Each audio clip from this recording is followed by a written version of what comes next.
is calling you.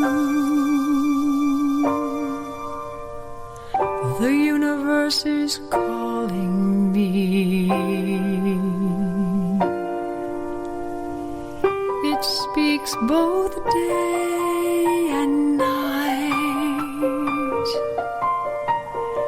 It's full of dark and light.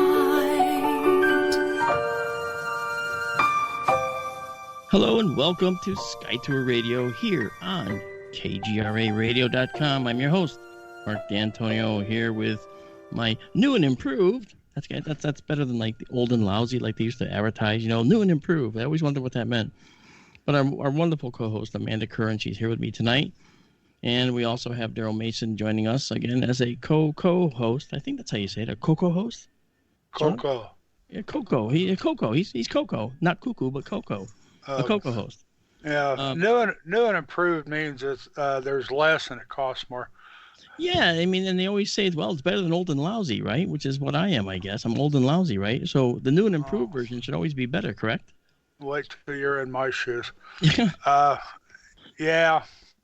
Yeah. Hello, Amanda. Hi. Hi, Amanda. How is everyone?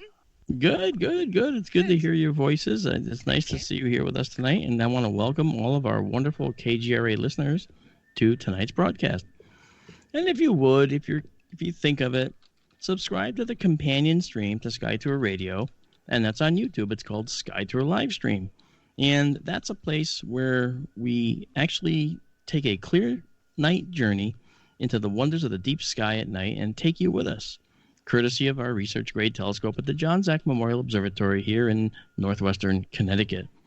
We'll see stellar birthplaces, and we'll see remnants of dead and dying stars, view these wonderful glittering jewel boxes of rich clusters of stars. We saw some just the other night. We saw these globular clusters, which were gorgeous. These holdovers from the beginning of the universe, practically, upwards of 10, 12 billion years old, these clusters, and they have sometimes hundreds of thousands of stars. They're just spectacular. Daryl, you remember, and I think Amanda, you were with us when we were viewing these globulars, right? Oh, yeah. M53, M3, we tried M13 right before the end of the stream. Yep. Yeah, they're beautiful, and the biggest globulars can have millions of stars in them.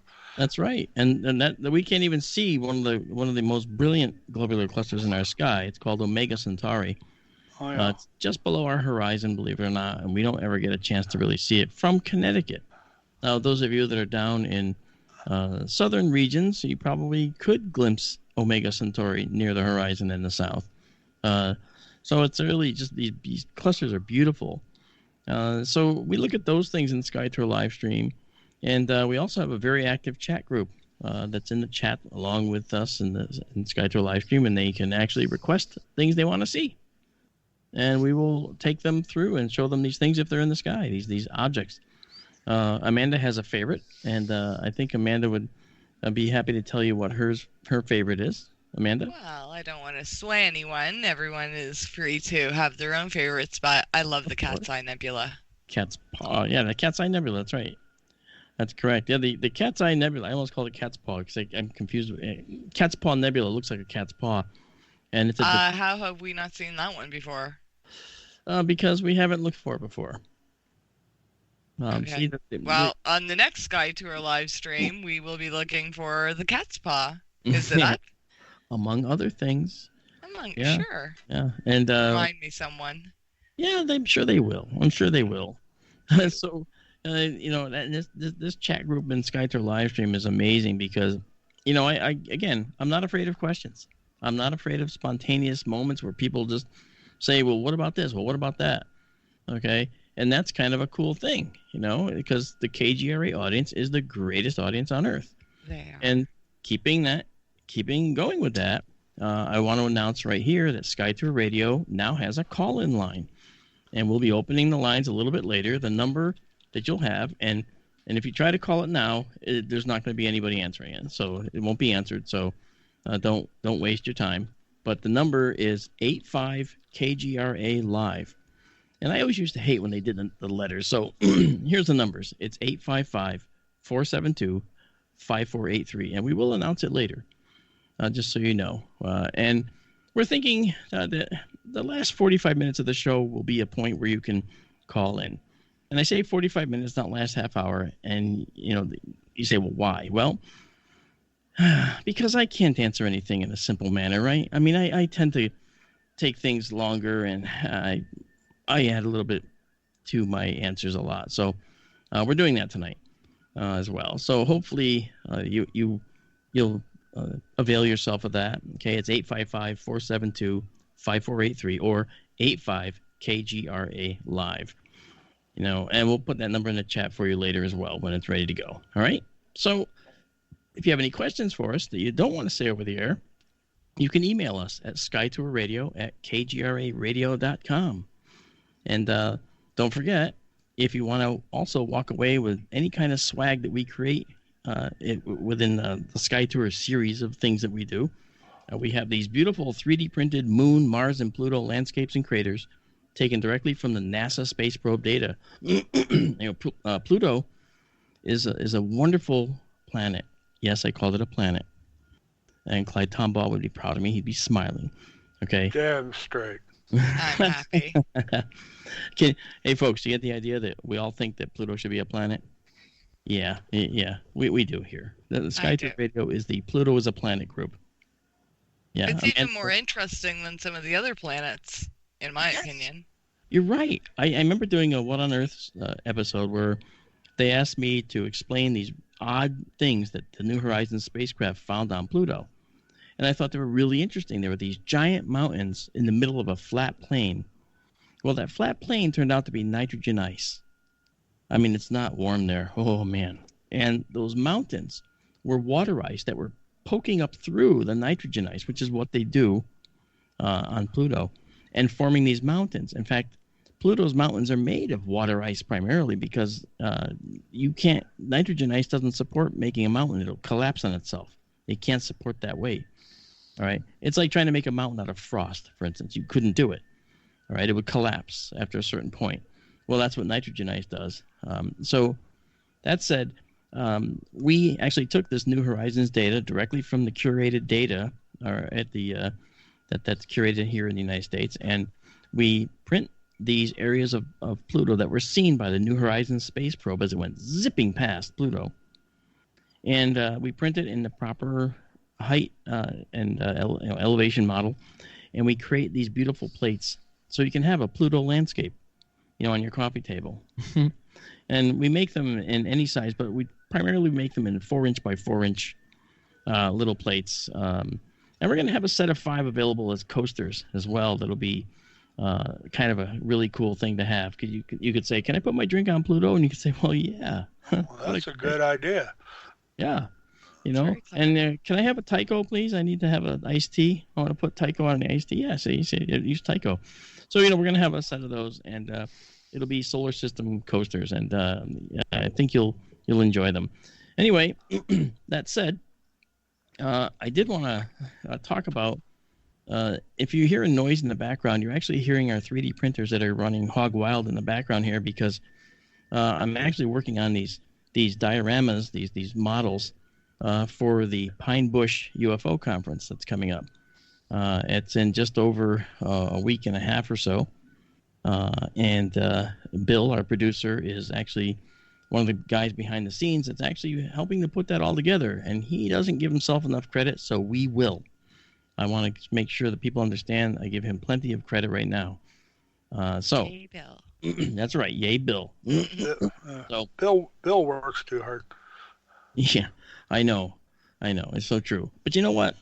What we're doing is, that area of New York State, it's in New York, had many sightings and a whole history of incredible happenings that have occurred there. And, what I'm doing for the museum, and I speak at the Pine Bush UFO conference, so far I think I've done it like 2 times, 3 times. And I do a different talk every time. I don't ever do the same talk twice. And so, but what I'm doing now is I'm creating these models that are dioramas that actually show different scenes, scenes of UFOs that were seen over the downtown Pine Bush. seen by witnesses in the area of Pine Bush, or seen, creatures that were seen by people in the town. So I'm creating these little vignettes, these little scenes, and they will be in the Pine Bush UFO Museum for all to see when the fair is when is that fair now? I'm trying to remember the date. It's going to be like the 18th, right? It's May 18th, I believe. May 18th is a Saturday, yeah. Yeah, yep. And I just want to also announce that our own Amanda is going to be there. I am. Yes. She made a big deal of with big, bright, wide eyes, showing the passport that had just arrived the other day. I saw a photograph of it. It's like, whoa, it's real, isn't it, Amanda? It's really real now. You know what? Tell people, when's the last time you actually left Canada? Left Canada? Oh. Because you're up in Canada. People may not know that, but now they do. When did you leave Canada last? I don't know. I think we crossed over to the Niagara Falls part of the States, part of New York, maybe when I was in grade 8, maybe when I was 13. Do you hear that, folks? We're talking to a co-host on Sky Tour Radio who's never left Canada. And she's going to be here in the United States, in Pine Bush, New York, on May 18th. I encourage you all to come out and see her. That's right. Come see Amanda. No, I think there would be a bunch of other reasons to go other than to see me, but and that's well, self-deprecating, always saying, "Oh, I'm nobody special." Well, I'm not a speaker. I've never had a UFO experience or anything, and I'm just learning astronomy thanks to you and Daryl. So. But so what? Amanda, you're going to be the. I'm sorry, you're going to be the belle of the ball, Amanda. Oh. You know you are. Thank you. That's sweet of you to say. No, see, that's coming from Daryl, who's also never met you in person. Okay, and I know that Daryl's not coming to Pine Bush this year. It'd be wonderful if he could, because then the three of us, me, my co-host, and my co-host Daryl, would all be together at Pine Bush. But that Sunday, that's after Pine Bush, that Saturday, May 19th, Amanda and I are going to do a live show. Even though we are out of our normal location, but we're going to do it from Skywatcher Studios, which is where we're going to be staying. And from Skywatcher Studios, we will do a live Sky Tour Radio, and we will be doing a Pine Bush wrap-up. We'll be talking about Pine Bush. We'll have people on the air that were speakers at Pine Bush, so you can actually talk to them. We'll have the call-in lines open. And you'll be able to call them and ask them questions about their experiences and maybe hear a little bit about what they had spoke about. So it's going to be kind of a really fun show, and that'll be May 19th. And I think Amanda's up for that. I think she would enjoy that. I think it's going to be a lot of fun. Well, it's going to be great because you're going to be able to tell everybody all about the time you had, and what happened with you, and it's like, wow. Well, for you, it'll be, a whirlwind. You're going to be going to New York City and hanging out with Bill, New York Skywatcher, and a whole bunch of people. He's taking me to Central Park. And yes, Central Park. My gosh, it's going to be amazing. You know what?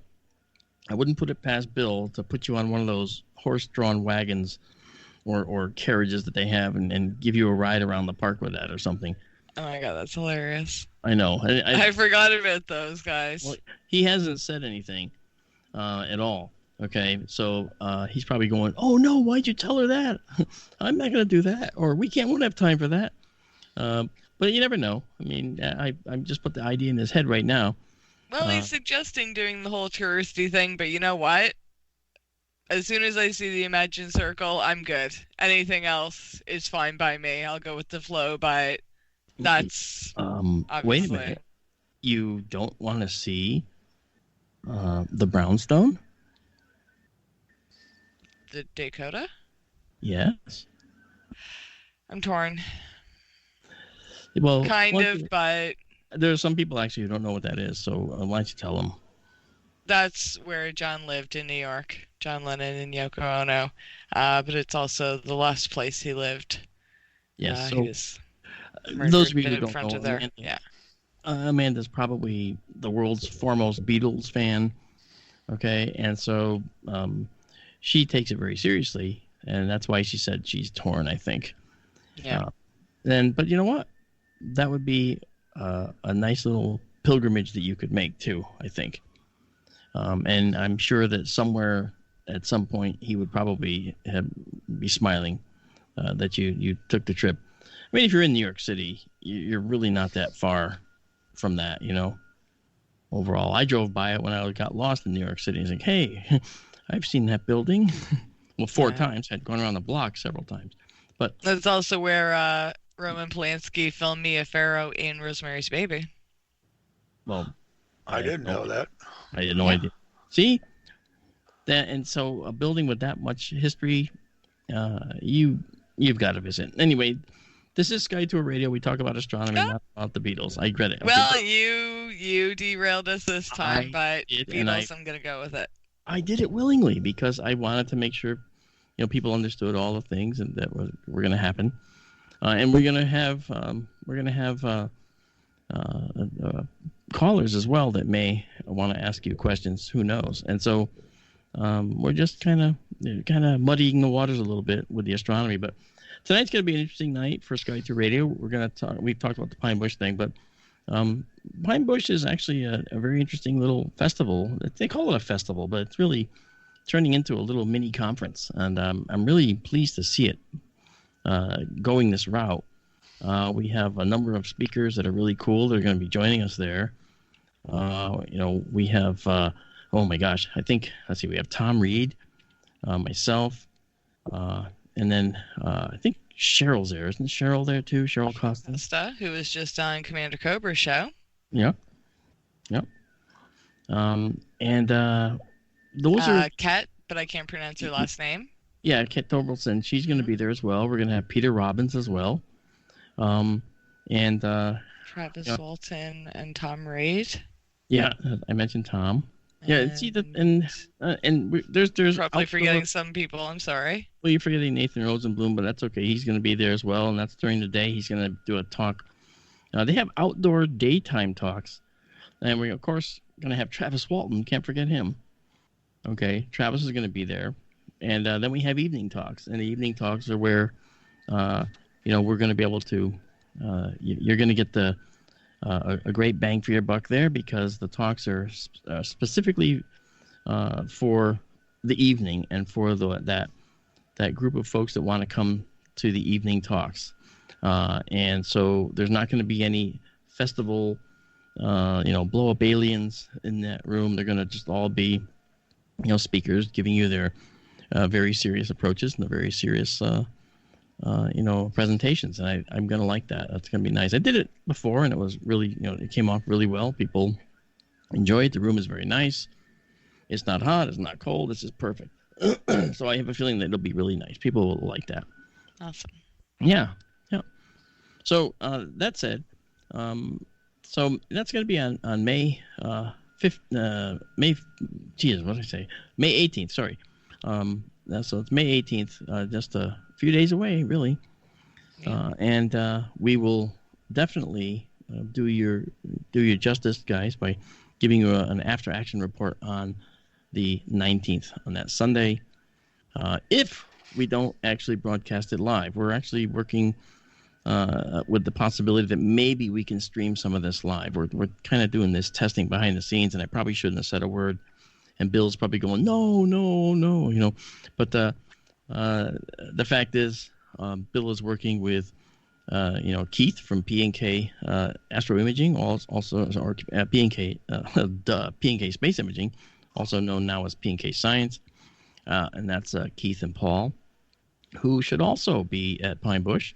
So if you want to meet the movers and shakers for P&K Space Imaging, Paul and Keith will be there as well, and we will have a good time. And I don't have a problem sharing the stage with folks. To be honest with you, I just want to make sure I have enough time to do my talk, and then whatever time I have left over, I will be happy to share it with someone else. I don't have an ego to bruise on any of this stuff. It's pretty cool, Awesome. Yeah, I mean, it's a real fun day. So I'm looking forward to it. Bill New York Skywatcher is probably one of the most hospitable guys on planet Earth. Opens And up. I put his link to his YouTube channel in there as well, because if you want all the latest behind the scenes goings on at Pine Bush, the preparation beforehand, some possible sneak peek interviews with some of the speakers, check out Bill NY Skywatcher. That is going to be the place to be for the next 2 weeks. So Yeah. If subscribe and hit that bell. If there's no Sky Tour live stream, that is.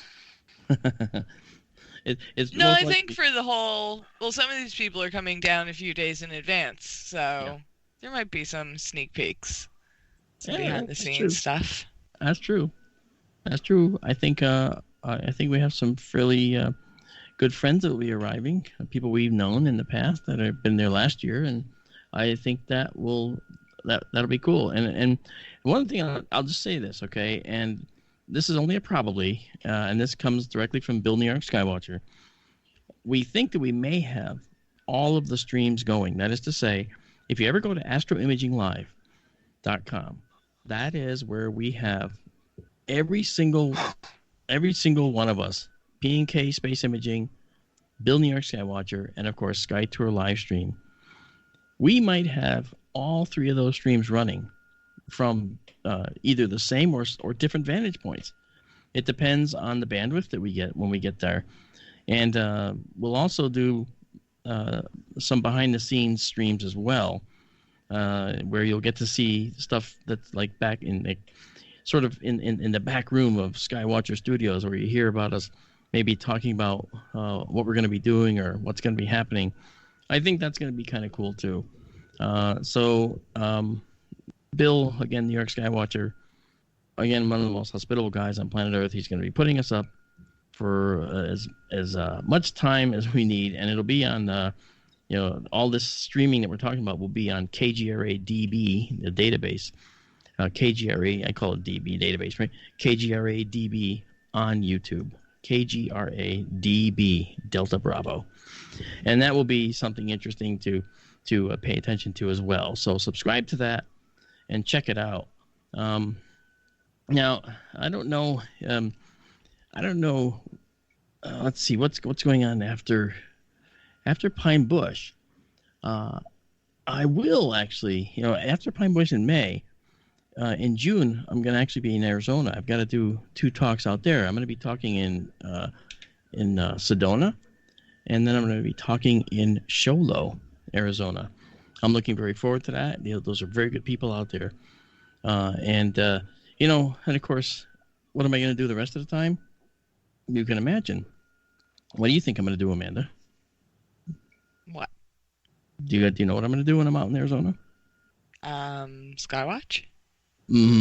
Probably won't have time, but I'm going to be looking for a spot to live. Wow. For the observatory. Okay. Actually. Sorry. Yeah, that was what they're saying. That sort of goes without saying, right? Yeah. Yeah, I know. I knew that answer. Sorry. You knew that answer too, Daryl? Oh yeah. Yeah. He listened to him. Oh yeah. Of course. Well, you see, the thing is, Arizona has a dark sky law, and it means that if you put in a light, you can't put in a light that aims up to the sky. You can only put on a light that aims down at the ground and actually is recessed in the fixture or is shaded so that it is a full cutoff fixture, meaning none of the light gets out beyond the horizontal of this light fixture. It only goes down and none of it goes up. And even horizontal is frowned upon. They want an angle, a specific angle. And, believe it or not, here in Connecticut, even though other businesses have sprung up, Connecticut also has a dark sky law, courtesy of the university where I got my astronomy degree, because that was a really big thing for us. And so it's a statewide law as well. So if someone puts in a street light, for instance, if the town or city puts in a street light, it's only a full cutoff fixture. Which is kind of neat.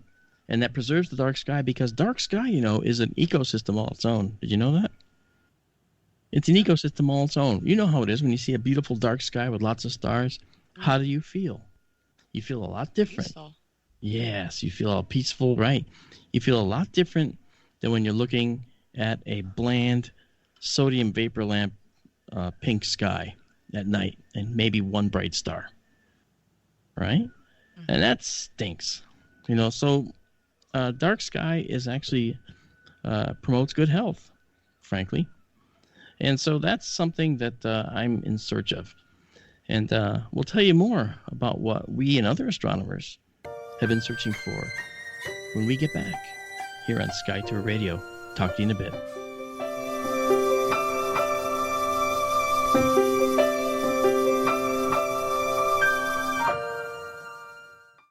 Food was different 60 years ago. It was minimally processed, free of pesticides. It was nourishing and healthful for your body. Today, GMOs, pesticides, herbicides, and heavy processing have depleted the nutrition of our food supply, which takes a toll on our health and energy. It's harder than ever to get the right nutrition. That's what Life Change Tea is meant to counteract. Our specially blended, powerful herbal formulas can give you more energy without caffeine. It's a mild cleanse, a mild daily detox. A good detox can help revive and bring back the energy of your youth. GetTheTea.com is the website. It'll cleanse you from the inside out with this herbal proprietary formula. Go to GetTheTea.com. There's no fillers, no GMOs. It's organic. Not available in stores. You must go to their website, GetTheTea.com. And their supplements are a great way to maintain your health. Read the testimonials on the website. Go to GetTheTea.com. That's GetTheTea.com. Hey, is that a new music app? Yeah, check it out. Surfer Music Discovery. It links to thousands of online stations, but the twist is you see the song names and artists that are now playing live. That's different. No guessing. Looks like a waterfall of music. So many formats. Rock, oldies, country, R&B, jazz, and a whole lot more. How's that spelled? Surfer. S-U-R-F-R. Is it expensive? It's free. No need to sign up or sign in. Get the Surfer Music app free from Google Play or the App Store.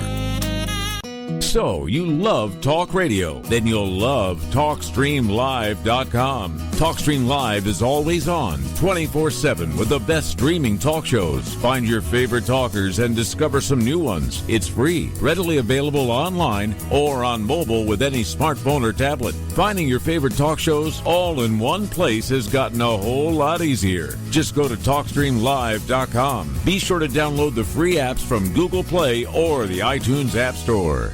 Join me, George Norrie, in Indian Wells, California, for the 7th Annual Contact in the Desert UFO Conference, May 31st to June 3rd. Contact in the Desert is an epic weekend of adventure filled with exciting explorations into ancient aliens, human origins, crop circles, UFO sightings, disclosure, and the newest evidence of ongoing contact. This amazing weekend offers over 50 lectures, 40 workshops, 8 exciting panels, special events, and a luncheon that I'm hosting. Contact in the Desert also features leading experts including Giorgio Tsoukalos, David Wilcock, Linda Moulton Howe, Michael Tellinger, Eric von Daniken, Doc Wallach, and many more important researchers and scientists in the field. Contact in the Desert is your place for inside information.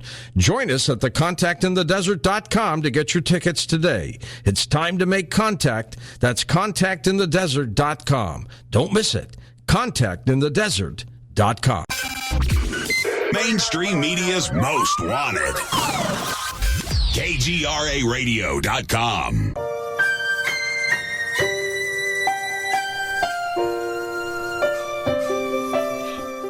Hey folks, welcome back to Sky Tour Radio.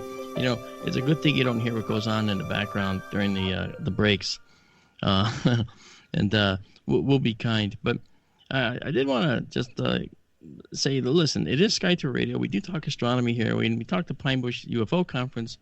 And the point of the Pine Bush UFO Conference is that we're not saying that aliens are absolutely existing and they are here. However, the possibility does exist, and the possibility is becoming more and more each year. And it's a higher and higher likelihood. These statistics are working in our favor, in other words. So as our capabilities improve and our ability to see the atmospheres of planets around other stars improves, we will be able to detect an oxygen atmosphere, possibly. The James Webb Telescope can't see oxygen in an atmosphere of an exoplanet. And you might say, well, what's the point of it then? Well, the point is it can see methane and carbon dioxide. And if we see those two compounds, those molecules, in sufficient quantities, then it turns out that it's very likely to be none other than life that's causing it.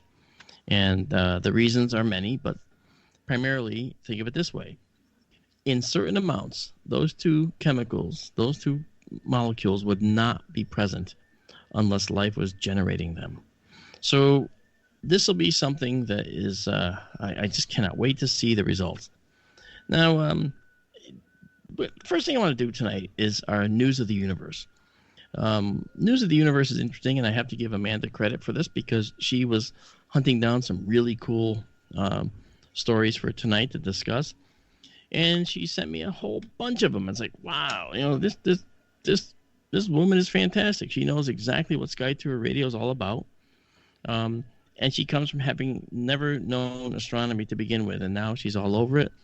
Well, there were things that I thought were interesting sounding and thought maybe they might pique your interest, or hoping anyway, so I'm glad that they did. They did one. Well, and I think they'll pique the interest of our wonderful listening audience. Yeah. Now, you heard, in the past, you guys have heard how black holes colliding and neutron stars merging have caused gravitational waves. Well, it was only a matter of time before we started to detect something even more bizarre than that. And that bizarre action occurred 1.2 billion light years away, and it was detected on April 26th. And what was it? Well, it was an unusual gravitational wave signal. And it comes from what appears to be a black hole that is devouring a neutron star. Now, you might say, well, wait a minute, what's that supposed to be? I mean, neutron star versus a black hole? I mean, how different is that from black hole, or neutron star, neutron star? Well, both are the result of a supernova, and they differ only in the mass of the original star that caused them. Those original stars are known as progenitors, progenitor, and the progenitor star that created the black hole had to be a little bit more massive than the neutron star progenitor. All right. Well, the signal we got was interesting because they showed a characteristic that was very different from any other gravitational wave we've seen. And the jury is still out on this, so there's really not much more to say about that. But it looks like it's only a 13% chance this is true. And you might say, well, that's nothing. That doesn't seem like a lot. But it is different enough that this 13% could end up proving to be factually correct and true.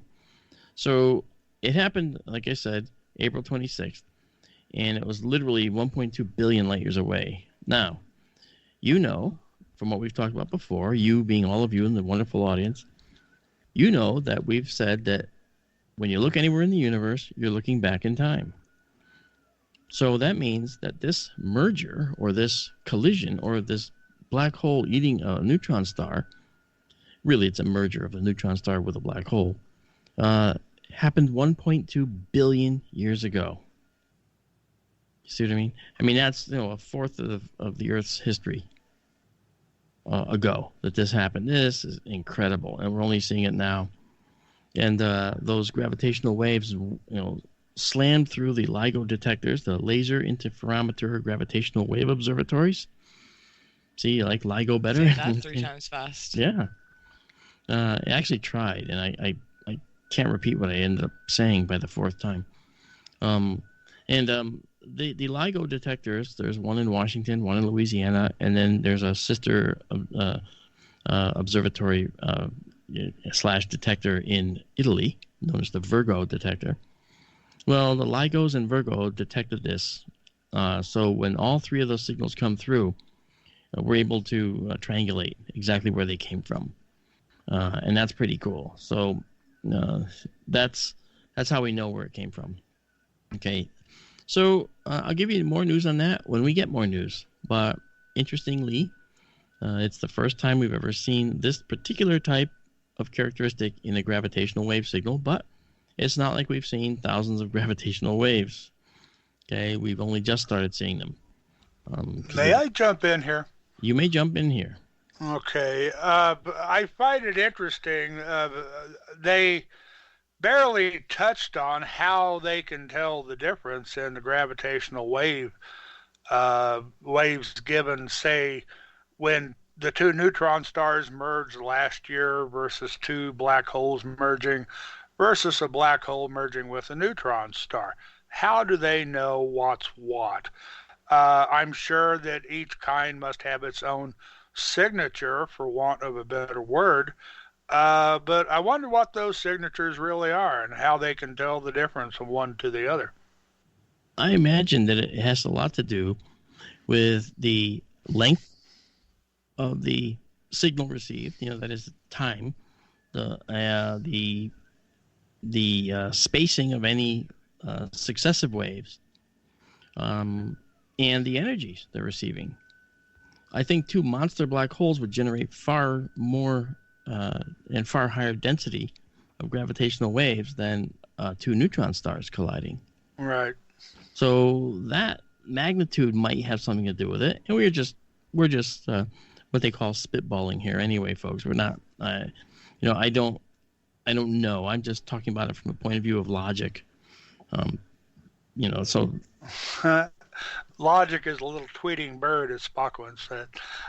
Yeah, well, I'm sure they're getting better at it all the time, too, because they're getting a lot more experience with these detectors lately. The one article, they said they're getting hits like weekly now. They are. And, this is opening up a whole new horizon, to use an overworn phrase. But, that's right. Gosh, it's hard to imagine, what could turn out down the road from all this. Yeah. Because we live in a very violent universe. Well, yeah, it's a universe that's always trying to kill us, for sure. Yet somehow we persist. If you think back to our history, our Earth has undergone 5 major extinction events. Now, I say undergone because some of those were from impacts and some of those were from changes in biodiversity on the planet in earlier times. And these changes in biodiversity are extinction events just basically by fiat, by the fact that they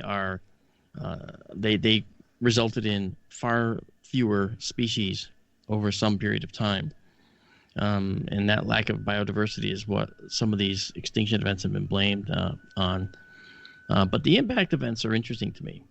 I don't know what happened 252 million years ago during the Permian period, but 96% of all the species on the Earth perished over a several million year period. And it was not a biodiversity failure or a slowdown. It was something else.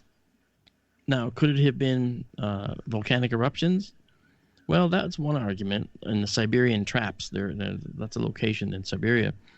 There is a volcanic field that may have had long-term eruptions that caused the stratosphere to be blanketed with particles, and these particles ended up blanking out the sun for months and months and months. The plants died, the dinosaurs that ate the plants died, and then the other creatures that ate the plants died.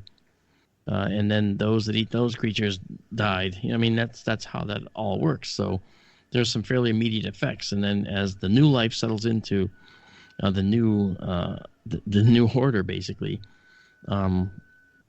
it operated on a far lower scale. And that's what happened in the Permian period. Now here's an interesting little thing that many people don't think of. During that time, I don't know if people are aware that it was the animals that would become mammals that were dominant on the planet at the time. 252 million years ago. Left to its own, you see, the planet selects mammals or creatures approaching mammals, mammalian nature, as dominant, which was kind of cool. I'll tell you why I say that. Now, when the Permian extinction event occurred, it turns out that the mammalian precursors were the hardest hit. And they died off and or retreated into the shadows, lived at a lower life's level. And that left niches that were open. And they were, at that time, they were exploited by what would become reptiles. And thus began the age of the reptiles. That's when dinosaurs started. And that was because of the result of a great dying in that Permian period. And for millions of years, in the age of the reptiles, dinosaurs were the dominant species, all the many species on the Earth. Now, oxygen levels were variable. They changed here and there. Sometimes they were very high, resulting in 4-foot-long dragonflies. Yes, you heard me right, 4-foot-long dragonflies. And they resulted in other creatures that were much larger, like the dinosaurs we see. Much oxygen, in the atmosphere leads to larger life forms. But then, 65 million years ago, an asteroid struck off the Yucatan, which we all know about, and it caused the dinosaurs to now suffer, whereas the mammalian precursors back in the Permian suffered from that impact. And when the dinosaurs started to die off, it was for the same reasons, high altitude dust in the stratosphere, probably a number of summers that didn't occur anymore because it was too cold. Probably some icing and glaciation here and there at the time, over later times. And then at that point, in the shadows were these mammalian precursors of mammals, right? And once again, they were naturally selected for dominance, and they came out of the shadows, and they never went away because there's never been another threat to mammalian life on this planet since then. Yes, we've had supervolcano eruptions, but supervolcano eruptions are not extinction-level events unless they are long and protracted, which is why the Siberian Traps volcanic field is a candidate for the Permian extinction. Long-standing eruptions that lasted a long, long time. And, we only have, there's active volcanoes all over the world, but we don't have any supervolcanoes. The last one that occurred was, of course, Yellowstone here in North America. But you might not remember in the 1800s, because none of you were around then, but there was Tambora.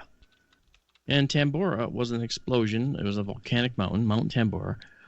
And 70,000+ people died in that volcanic eruption.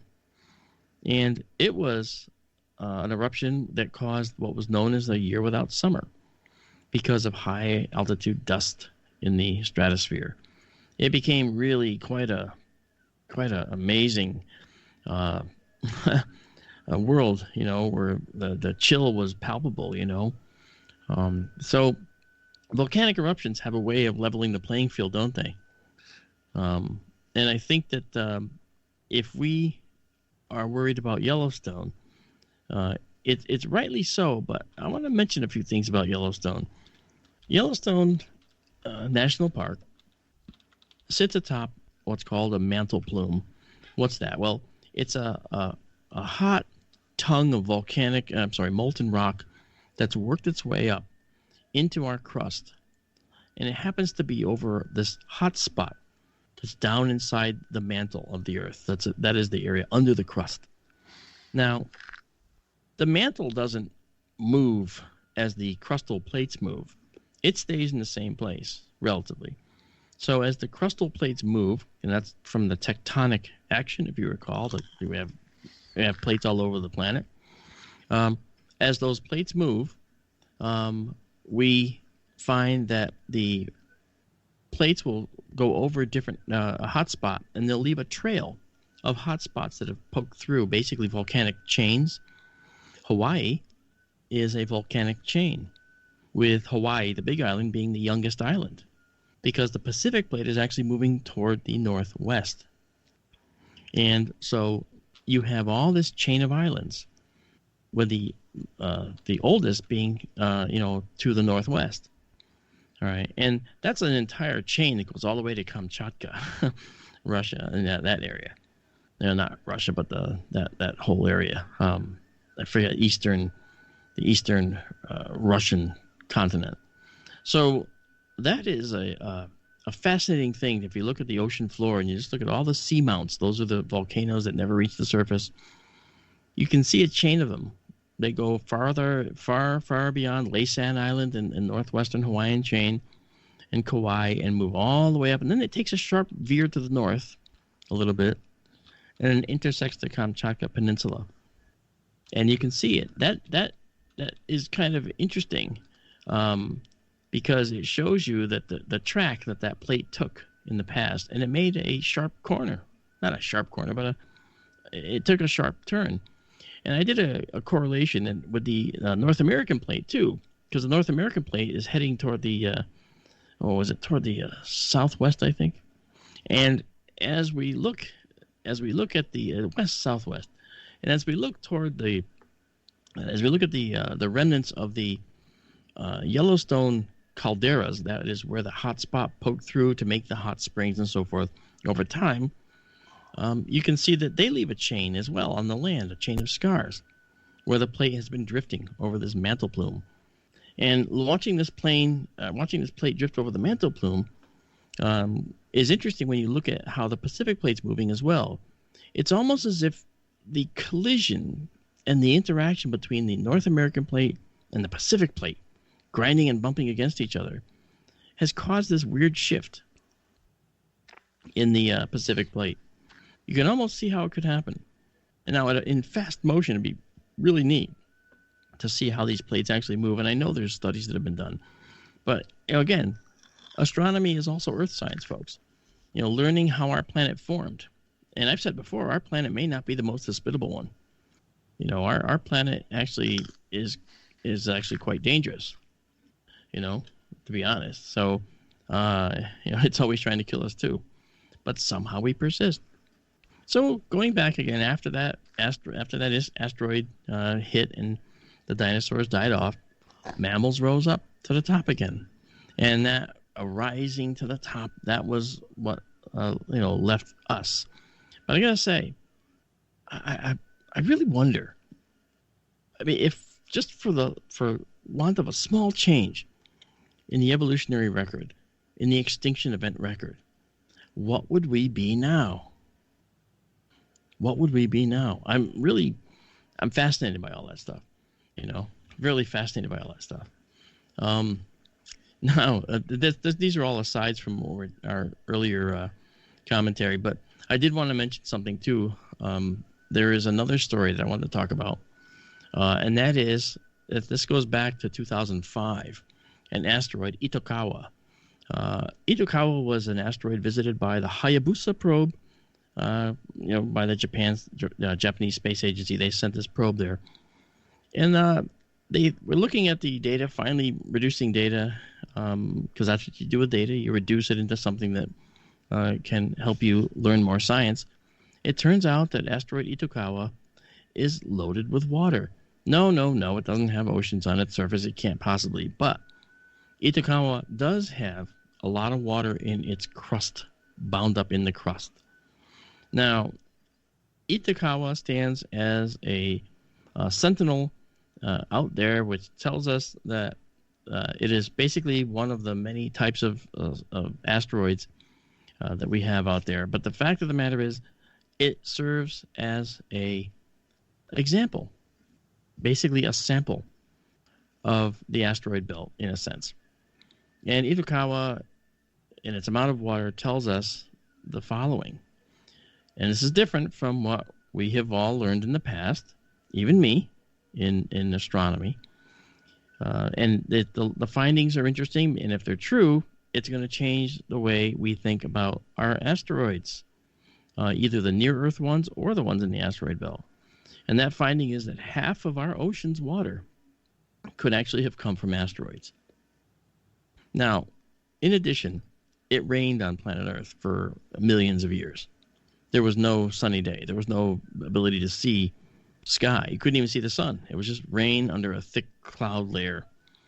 And that happened because of a number of reasons. It happened because it could.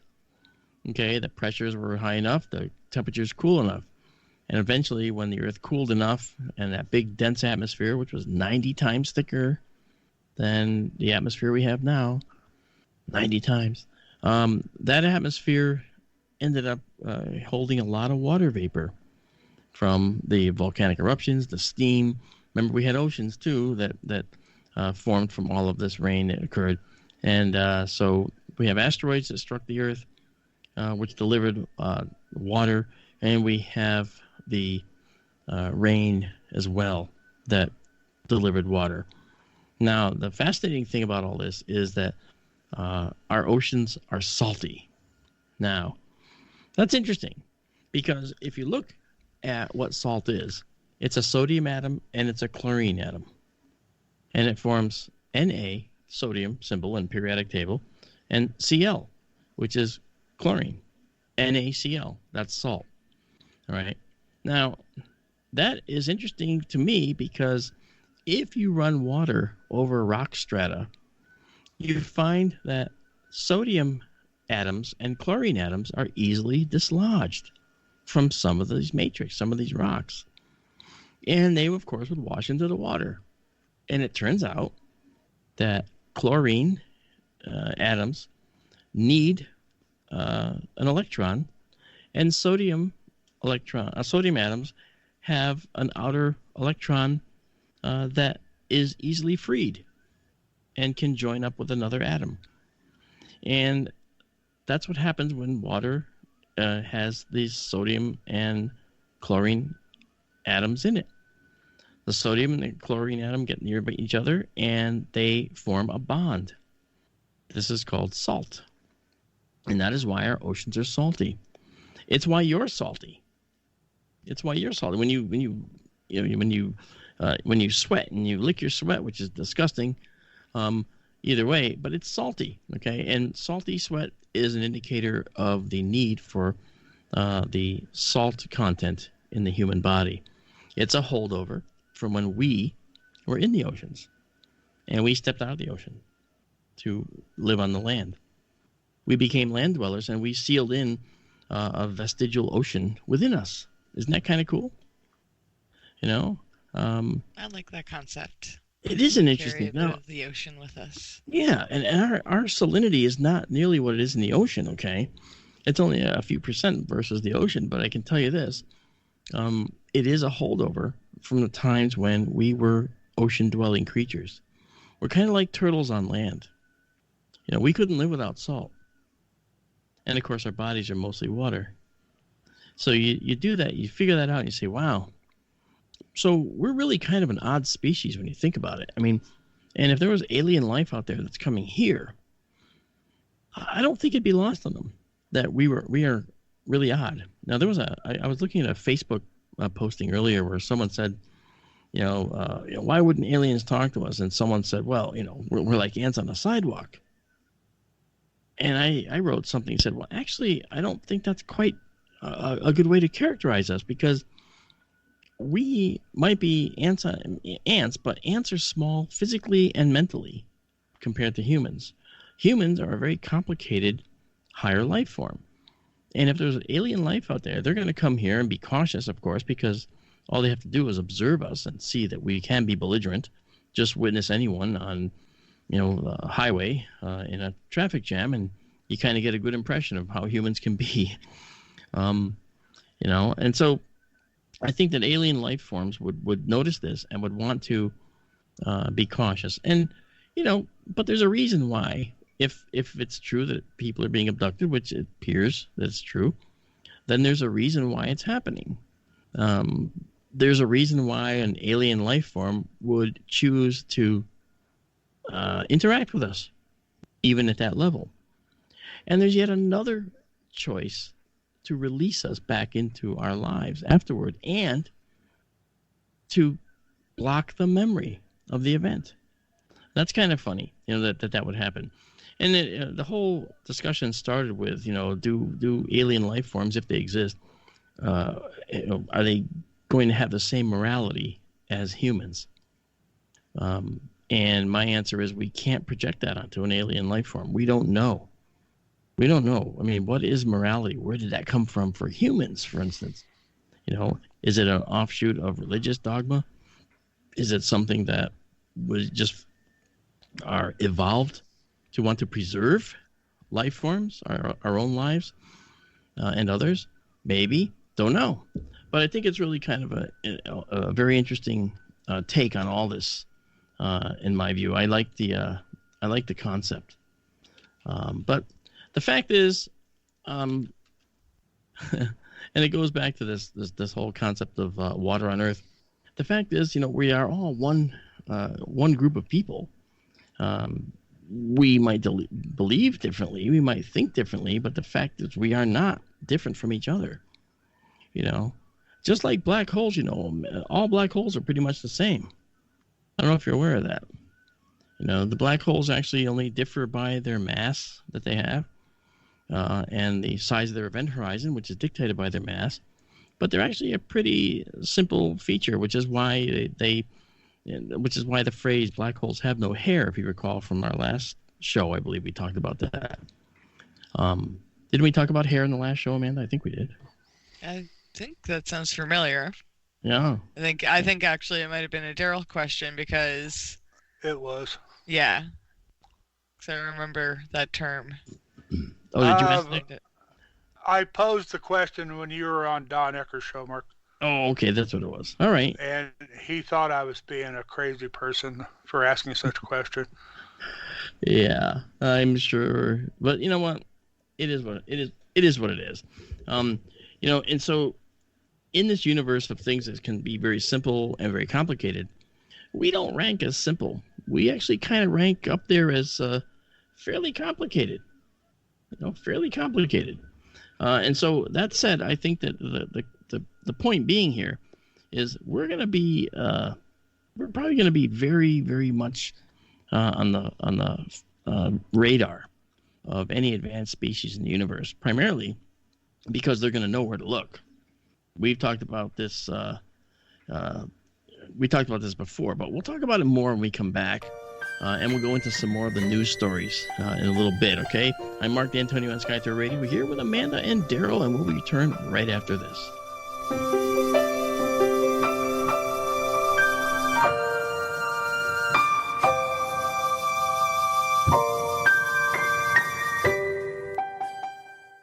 Your home has needs. It needs a healthy, dry environment all year round. Start by getting rid of the worst air in the basement and crawl space, where the problems begin and make the whole house sick. Introducing the new Smart Wave Ventilation Unit. It has advanced technologies to continuously reduce moisture, mold, and odors, and expel radon, gases, and pollutants. And now, Wave units include carbon monoxide detection to automatically expel air at a high rate and send you an alert. It also has an app so you can remotely monitor the conditions. Wave is a comprehensive, maintenance-free, affordable solution that will transform your entire home. Protect your home and family with what it needs. Give it a new Smart Wave Ventilation Unit. For more information, call 888-717-WAVE. That's 888-717-WAVE. Or go to dryhealthyhome.com. That's dryhealthyhome.com. Wave Home Solutions for a healthy, comfortable home. On the next episode of Recipes for Disaster. So we've got our neighbor Paul coming over tonight for a barbecue,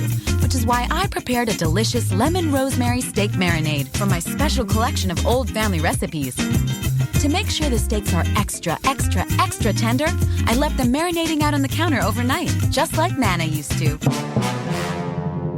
Maria may mean well, but without food safety, it never ends well.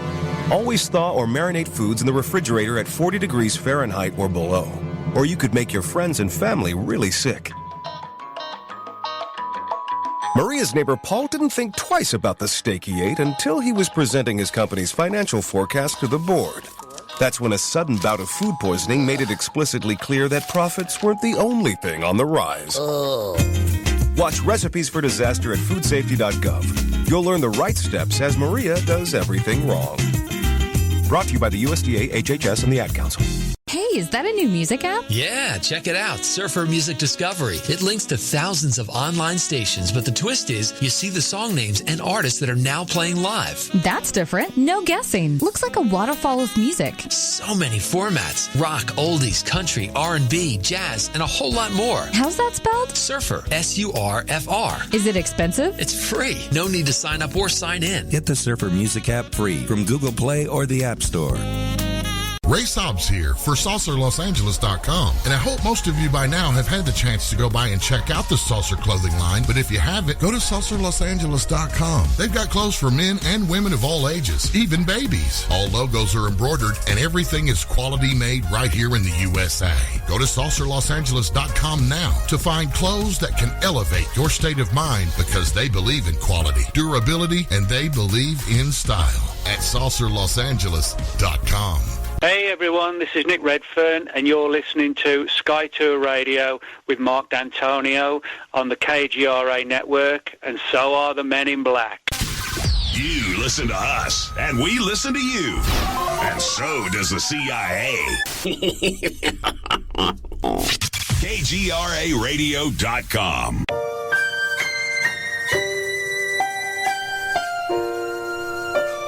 Hey, welcome back to Sky to Radio. This is Mark D'Antonio again. I just wanted to welcome you all back because we're having some wonderful talk tonight about some recent astronomy news and so forth. And we've been talking about the Earth acquiring water via asteroids and so forth. And we talked about sodium and chlorine atoms making salt in the seawater, which ended up in our tissues. Sodium is very important to our life, and obviously so is chlorine. So I had a question about that before we move too far past that. You're saying a majority of the water came to Earth from an asteroid, but did Earth not have hydrogen and oxygen atoms to begin with? Could they have not have combined naturally without the aid of an asteroid? Yes, as a matter of fact, when there was a volcanic eruption, okay, if the volcanic eruption occurred and once it started raining, that was water, okay, and that was natural, okay? Okay. And when volcanoes erupted, they would often erupt underwater, and what comes to the surface, of course, but before we had that water from the asteroid. Okay, so before the water from asteroids, many millions of asteroids that might have hit us, then the water would have come from natural production here in our atmosphere. We actually had water in our atmosphere to begin with, but it was bound up very high. It could not, the water vapor that was in our atmosphere couldn't rain out of the atmosphere. And it couldn't rain out of the atmosphere because of the fact that it was just so hot, all right? And once that water, okay, and we'll talk about this a little bit later. We had things like ammonia, methane, diatomic hydrogen, carbon monoxide, and water in our primordial atmosphere. And these compounds, these molecules, okay, eventually made it to Earth, made it from the atmosphere to the ground, some of it bound up with rocks. And then when the temperature was cool enough, it could start to rain. All right, so we did have water here. Water was a natural byproduct. In other words, we didn't put water on Enceladus, Saturn's moon, or Europa, Jupiter's moon. We didn't put water on Titan, or on Pluto. But we did find that water was present. Water seems to be something that is present throughout the universe, and it seems to also be, and we know it's very important to carbon-based life, which is what we are. So. But the asteroids could have brought that content and made it go through the roof here on this planet. So that's very possible. So that was a good question. Where did water come from before asteroids might have brought some? May I throw something in here? I suspect Amanda is talking about not water, but hydrogen and oxygen before they become water, I mean, did the water actually form here from hydrogen and oxygen? I know they're both very reactive elements, and I always assumed that the water came here from asteroids and comets. did really a significant amount form from hydrogen and oxygen here on Earth? Well, I think that... Do you understand the distinction? I do, of course. And I do think that, hydrogen is, as you know, the most abundant element in the universe. Oxygen was also present here on the planet. And we know that because of certain minerals that require oxygen to form. And they're here from billions of years ago. So we know that there was an early oxygen content on the planet. In fact, it's those minerals that actually give us the content in percentages throughout the ages of the oxygen on the Earth. So clearly, the water had to form somewhere, all right? And the water molecule would form here on the planet, and it would also be brought here by asteroids and by comets, especially too. So I think, in other words, it's not just one thing. This was a multiple parties involved type of a thing. Multiple avenues of delivery were present in the early universe to make water, the key item that it is here on this planet. The atmosphere grew thick from asteroid hits, from water molecules that were forming in our atmosphere, from the presence of the hydrogen and the oxygen. Some of the water was here to begin with as the Earth was forming. Before the asteroid hit, it was partially there. I don't know what the percentage is.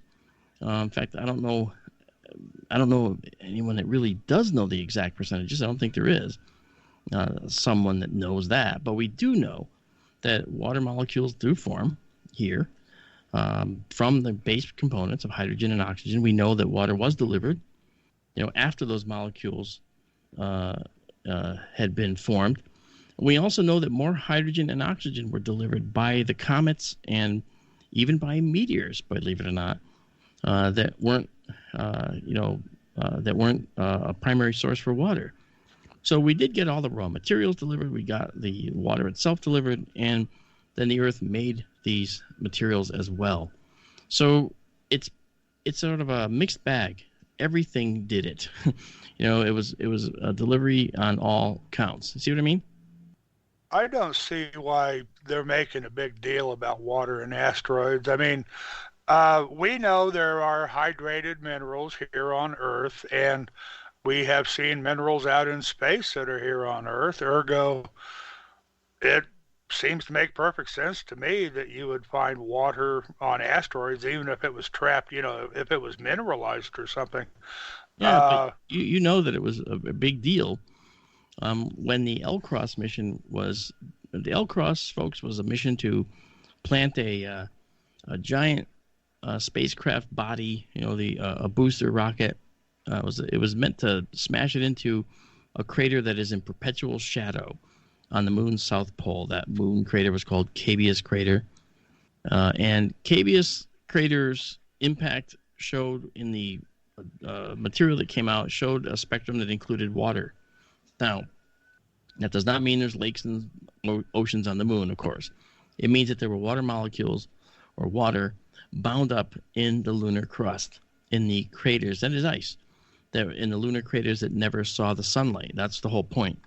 And it was like, aha, now we know where we can put a moon base. Just put it near the South Pole where we know there's craters that are fully shaded from the sun. And we'll always be able to have water available. And that turned out later to be an unnecessary prospect, unnecessary item we had to act on, because it turns out that there's water in a lot of the lunar soils all over the moon, not just in the sun-shaded craters. And that finding says that we can put a moon base like in Copernicus or in Clavius, just like in 2001: A Space Odyssey. We can make science fiction into science fact there too. So water is ever present in the solar system. So if it's on the moon now, it means it was on the Earth, because the moon was born from the Earth, as we think now, and that was in a collision with a Mars-sized object. Now, at that point, in that collision, the Earth was made molten again. So what happens to the water? when the Earth becomes molten. Well, the water molecules are going to get boiled away, and there won't be any water left behind. So the planet would be sterile and probably dry, or relatively dry, after such a series of molten runs, through that molten state. But then when the Earth cooled, and we started to get an atmosphere that was outgassed volcanic gases, we also found that in those gases there was hydrogen gas, there was sulfides, there was going to be a lot of volcanic materials, of course, from the lavas that were being erupted. And also, there was oxygen in our crust. There was hydrogen in our crust as well. And these hydrogen atoms and oxygen did, form water. They did manage to form a bond to form water. And so that was one way in which water was formed here on Earth, in addition to the asteroids striking the planet, in addition to the comets that struck the planet, and in addition to the minor number of water deliveries made by meteorites. So overall, it was together that these processes all conspired to create the water we have on this planet. And it's pretty interesting to note that our planet, has so much water. 70% of our planet is water, 70 plus. So I think that it's interesting that water is something that was, half of that volume of water may have been delivered by asteroids. So whereas I know what you're saying, Daryl, you don't think that the water delivery was such a big deal to you. Well, it was a big deal, sure. But, hey, is it really important that they're finding water on asteroids? I always assumed there was water on asteroids. Are you going to adjust the ratio between how much purportedly came from asteroids versus how much came from comets? Comets may have been the contender once upon a time, and maybe now they think there's more coming from asteroids than they believed. And in the end, well, so what? That's kind of how I look at it. I mean, it's all speculation. Well, I think that it's a worthy news item, because now here we're seeing that scientists are coming out to specifically say half of all the oceans could have come from asteroids, which is definitely different from what we thought. So yes, we know asteroids have water, and we know that some of that made it to us. I remember once upon a time, science fiction, a semi-popular trope was that the aliens are coming to Earth because they wanted to steal our water. Sure, yeah. And now it turns out they don't need to bother with coming to Earth because the water is everywhere. That's correct. They could Enceladus, just Europa, whatever. Yep. Or Enceladus. Sorry, I'm cranky tonight. Bear with me.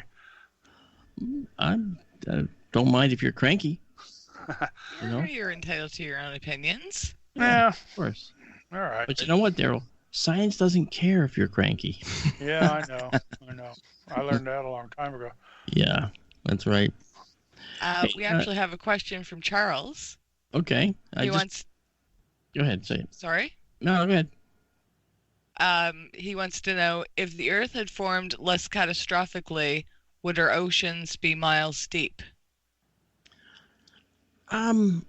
Or deeper? Well, if it was less catastrophic, then we might have very different water levels on our planet. It might be much shallower, because it's from this catastrophic collision theory that water was delivered here. So it's not that the catastrophic collisions gouged out deeper, big craters. If it did, we would actually see big craters that are filled with water. And I think that there's a few in the world, one being kind of near you. West of you, there's I think it's in Quebec. Manicouagan? Yeah, Manicouagan. Yeah. That Manicouagan Reservoir up there. Maybe it's pronounced Manicouagan, I don't know. But I've never heard someone from Canada say it. Do you know how it's pronounced, Amanda? No, I'd have to say the word and take a guess. Well, the bottom line is that was an impact ring that was left behind. It was filled in over time, and then with water, of course, that was prevalent. And so, the Earth has a lot of aquifers underground, that is water channels basically underground. And so when that impact occurred, it struck an area that had lots of water aquifers, and they slowly flooded, just like quarries sometimes fill with water because of the same reasons. And so, that's an example of a impact that generated a lake, basically. Well, and that was like there's not many of them on the Earth. There's not many round lakes that were generated. Crater Lake is up in northwest, and that was generated, I think, differently, volcanic action. But still, that's really the only reason we get round lakes. But the oceans were very different. The tectonic plates are always moving, and the water is kind of sloshing around with the plates as they move, basically. So the way they formed has to do with the impacts from asteroids that have long since been eroded away, or they're underground, like the Yucatan impact from what we call the Cretaceous Paleogene event, which is 65 million years ago when dinosaurs died. That event is deep underground. You can't see it except in radar studies. So clearly, any evidence of asteroid impact that brought water to us has long since been erased. And so I don't think... I'm sorry. I read somewhere the other day that they now think water goes much deeper into the earth than they used to. That, it's not just the crust and even the upper mantle, but now they think water is down in the lower mantle and even approaching the core. I remember reading about that. There was a study which showed that water could be exchanged from that deep in the earth, but it's not going to be water as we know it, obviously, because when it gets down very deep, it's going to end up be under a lot of pressure, and it's also going to get imbued with other chemical traces, so that when it comes out through the deep ocean vents, which is one of those locations where it'll come percolating out, there'd be a way to know how deep it went based on what's in it. And I think that's pretty interesting. Now, I know, I've spent a lot of time at Woods Hole Oceanographic Institution. They're the ones, of course, that, they found the Titanic with the Alvin, the little submersible. I got involved with them many, many years ago when I was building a actual physical working model of the Alvin submersible.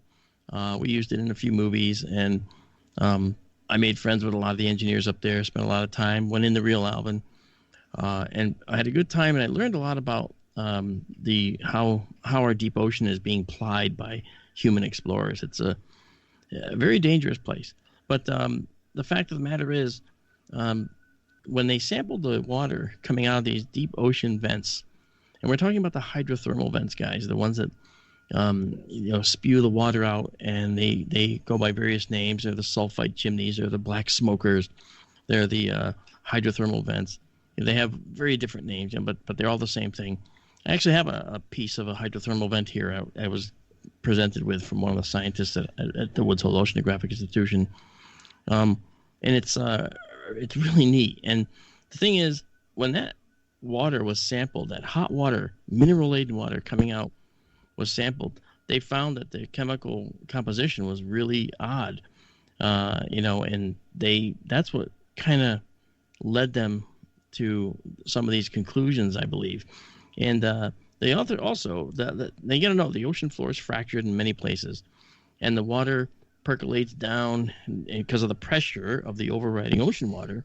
It percolates down through the fissures, goes deep, deep, deep, deep into the crust, and then, of course, gets heated up and comes back up through those chimney vents.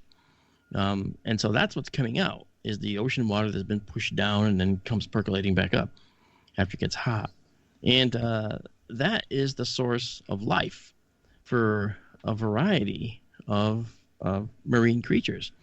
And the first was these bacteria that love to eat the chemical slurry that's coming out of these deep ocean vents. And these bacteria would eat those, and then that forced a change in the local oasis of life, and that caused more creatures that gave the opportunity to more creatures to take advantage of these extra food source that actually is the bacteria. And so we got those filter feeders that were then eating the bacteria, and then we had creatures eating the filter feeders, and that led to a certain chain. And we don't see we see the most interesting life form that was discovered, I think, is the tube worm. 5 foot long, red tube worms in a sheath, which are really cool. And I actually I read a lot about these tube worms. I was very interested in their chemistry and so forth, because again, they're filter feeders as well, filtering nutrients out of the water, all at the expense of these little bacteria. So I think it's kind of cool how life forms here on Earth, and it seems like life is a consequence of the planet's existence rather than anything else. It seems that in the hardest, most harsh spots there are, we still find life, and it seems that no matter what the conditions, somewhere a life form is there to exploit it. From microbes on the outside of the International Space Station to bacteria that love 900-degree Fahrenheit water coming out of these sulfide chimneys. We can't handle those temperatures. This stuff is really foreign to us. When I was looking at the Alvin, I noticed there was a side panel in the Alvin that was scorched, and I asked what that was. And they said, we got a little too close to one of those hydrothermal vents. And the water came up, and the outside of the Alvin is white, and part of the Alvin is made of what's called syntactic foam. It's a very dense foam, but of course it's the flotation, right? So that syntactic got scorched by the 900-degree water. Now, water boils at 212 degrees. So you might say, well, wait, was it boiling? Well, no, it wasn't. And why is that? Well, because boiling is related to pressure as well, not just temperature. So at sea level, water boils at 212 degrees. However, deep in the ocean, all right, at the place where these hydrothermal vents are, under that kind of pressure, the water cannot boil yet, even at 900 degrees. I mean, that's just a blistering temperature. So you see what I mean? So we have all these things we're subject to, and I always thought it was interesting how we look in the deep ocean and we have creatures that live on the ocean floor, where the pressure can be 7,000 plus pounds per square inch on the bodies of these sea creatures. Yet, if we were to get out of our sub at that point, we would just immediately have ourselves crushed in our lung capacity anyway. Our lungs would be crushed flat. We're made mostly of water, and water's not compressible. So we wouldn't look too different. Our sinuses would get crushed in. Our lungs would get crushed. But not much else would happen to our bodies. They would stay, but that would definitely be the end of you. And of course, our ears. But the fact is, bring those creatures from the deep up to their outer space, which is the water's surface, and they would explode and expand and die, which happened to quite a number of sea creatures brought up from the depths. So you see, it's all a matter of the environment too. When we look at how creatures live on our planet. So, no matter how the water got here, whether asteroids as well as comets, as I said, and of course the water production by the Earth itself, we find that there's plenty of creatures that are out there to exploit this particular niche, and we find that they have a very narrow window of survivability. There's a certain temperature humans can't stand beyond, they can't live beyond, and a certain cold they can't live beyond. Let's see you step out into a 100 below zero and survive. You can't do it. Your first breath would freeze your lungs. And then once it's frozen, the water is turned to ice. The ice expands, and when you try to take another breath, well, you can't do so. the interface is blocked by ice. So there's a lot of interesting stuff, and I like these. I think, well, with water everywhere, and we find life in the most extreme environments here on Earth, I think that says something about the whole idea of panspermia, that life is everywhere. Yeah. Maybe a subject for another show sometime, but I always thought, the water and the extremes of life kind of go hand in hand. They may very well, and you bring up a good point with panspermia, because when we think about panspermia, I like to consider that we look at the evolution of life on Earth, and from a certain point forward, we understand that things. We understand how things progressed here on the planet. We have a rough idea. But I think that the interesting stuff has yet to come out. I don't think we actually have knowledge of where our true origins are. We may have come from out there, as Daryl suggested. That's the panspermia, that life was delivered to the planet. Yep. But anyway, we'll talk about this in a little bit. And when we come back, we're going to open up the lines for anyone who'd like to call in. And Amanda, if you'd be so kind to put that number up at the chat. Yeah, and again, that number is 855-472-5483. That's 85-KGRA Live. Yep, 85-KGRA Live. All right, we'll see you when we get back, folks.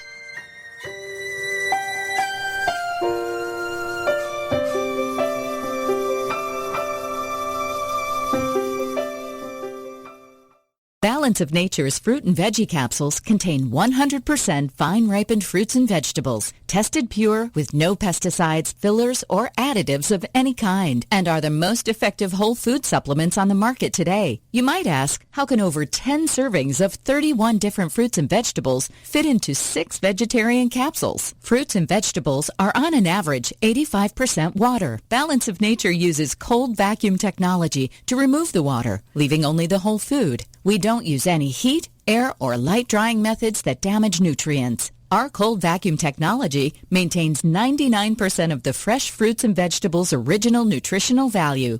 Along with diet and exercise, Mother Nature provides fruits and vegetables to help us maintain good health.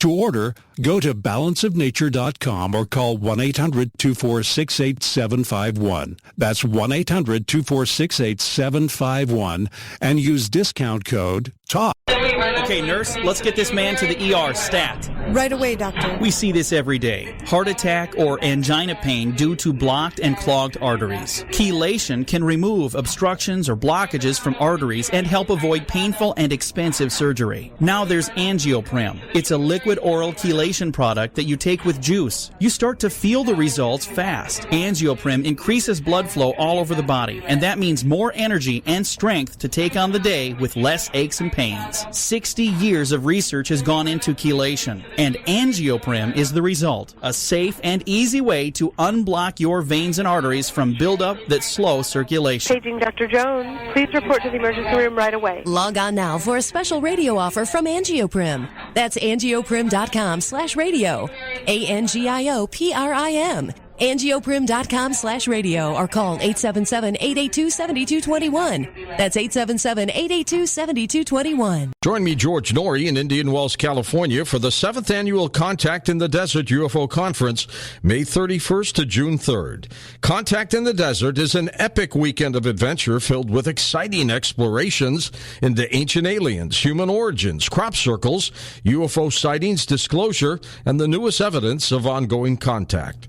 This amazing weekend offers over 50 lectures, 40 workshops, 8 exciting panels, special events, and a luncheon that I'm hosting. Contact in the Desert also features leading experts including Giorgio Tsoukalos, David Wilcock, Linda Moulton Howe, Michael Tellinger, Eric von Daniken, Doc Wallach, and many more important researchers and scientists in the field. Contact in the Desert is your place for inside information. Join us at thecontactinthedesert.com to get your tickets today. It's time to make contact. That's contactinthedesert.com. Don't miss it. Contactinthedesert.com. KGRANetwork.com. Now you have the inside contact for alternative talk radio. The Planet. KGRARadio.com.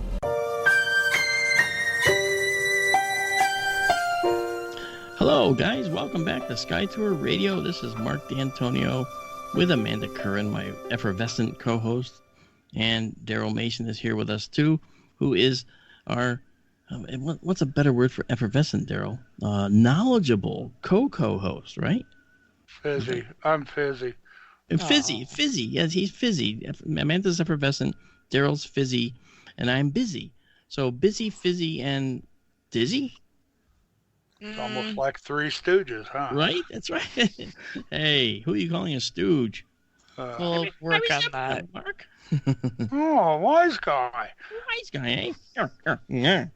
Hey, we were talking about a whole bunch of things before, but I did want to just mention to you guys that we're going to, the phone lines are open, and that number again is 85KGRA Live if you want to call, ask any questions. And I think we already have a caller on the line. Amanda, who do we got? We do. We have Ronald from Minnesota. Ronald from Minnesota. All right. Well, let's bring him on. Hey, Ronald, how are you? Hey, Mark. How you doing? And hello, Amanda and Daryl. Hi, Ronald. How's it going, Ronald? One of my listeners. I'm doing fine, thank you, and I'll be seeing you guys real soon. Can't wait. You're gonna be in Pine Bush can't with wait us. either. It's gonna be a fun week. I had one This of my time listeners, next week, actually. Yeah, that's right. We'll be at Bill's probably tomorrow. Yeah, next Sunday. I'm not sure what time Charles and I are going to get there, but we'll get there probably early evening, I guess. But All right. Anyway, So what do you got, Ronald? You got a question for us? Yeah, I had a question. I don't know if it's with the topic you've been talking about. Maybe not. I don't know. It's Okay. more like local kind of. My friend Mike, one of my listeners, asked a question about the solar observatory that was shut down for a few weeks, or like 2.5 or so weeks. And they said it was a disgruntled employee, and that everyone had to sign a disclosure release and they couldn't talk about it. But yet, was there another reason why that was shut down and they're not telling us? Like, was it a solar flare that was going to hit us? Was it the pole shifting idea that they have that they didn't want to tell us about, and that nobody can talk about what they saw? Or what was the big secrecy about? That was I guess, the question. Frankly, I'll tell you, Ronald. Thank you for the call. Thank you. What the big secrecy here was about the fact that the employee that did what he did was actually engaging in illicit acts on site during work hours. And the fact was that they didn't want anyone talking about it because it was actually kind of embarrassing to the organization. The information's out there. You can look it up on the web to see just what it was he was doing, but it wasn't, something that you sit there and crow about, wasn't meant to be doing that, of course. Of course, it wasn't supposed to be done. It was illegal. So the rumors began as soon as it shut down. They said, oh, no, was it a solar flare coming? Well, let me just tell you what that would mean. It's like you would have to have every solar observatory that studies the sun, of which there's many, tens of these around the world in different nations and in space. Many tens of nations would have to shut down all their solar observatories to hide the big solar flare that's coming to kill us. And they would all have to conspire together, which is patently ridiculous, frankly. Yeah. And when this rumor started, first thing I thought of was, I think it's probably just a spy in the network, because at the first I was hearing that it was on Sandia Labs' site where this observatory was that they shut down. And they shut it down under mysterious circumstances, and of course that led all of the crazy. It let the crazies out of the bag, and they began to go through all these wild and ridiculous theories for what happened, and not even thinking about the fact that if there was a massive solar flare that struck or was on its way, that many tens of other observatories around the world would have already reported it. Why did they think this one solar observatory was the only one that looks at the sun? And I found that ridiculous. Good point. Good point. I bet it rhymed with horn pub.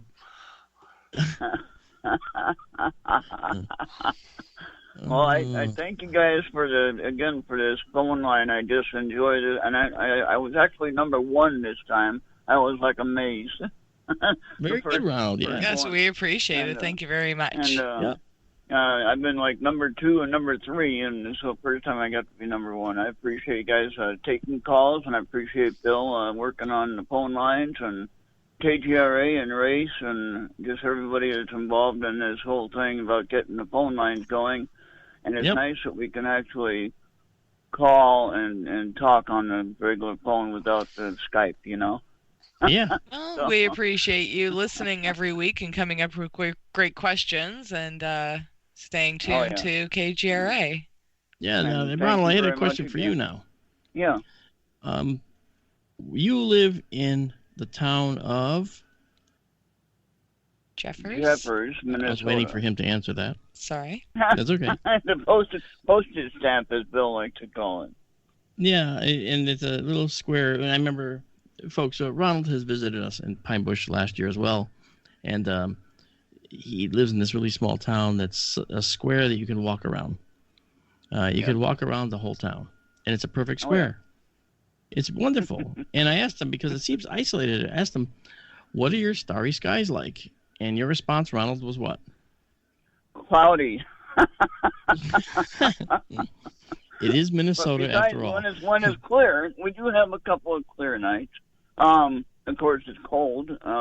It's finally getting warm enough to have a nice night, except like tonight we have clouds. So, nothing happening tonight.